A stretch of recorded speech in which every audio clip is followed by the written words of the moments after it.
Water ఇచ్చారా? తాగడానికి water అడిగితే ఒక్కొక్క బాటిల్ ఇచ్చి వెళ్ళిపోతా ఉన్నారు. భోజనానికి కూడా పెట్టడానికి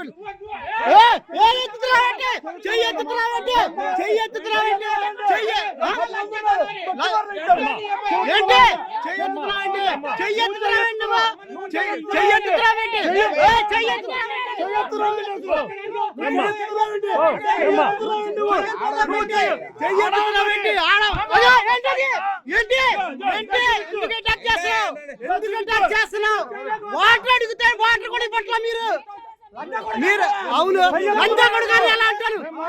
వీడియో చేస్తున్నా వీడియో తీస్తున్నా సోషల్ మీడియాలో పెడతా. ఇప్పుడు నువ్వు ఎలా మాట్లాడుతున్నావు? ఇది ఫోన్ లాక్కో మాకు నువ్వు ఎలా మాట్లాడుతున్నావు? ఇందా నుంచి ఎలా మాట్లాడుతున్నావు? చెయ్యి ఎందుకు ఎత్తుతున్నావు? నువ్వు చెయ్యి ఎందుకు ఎత్తుతున్నావు?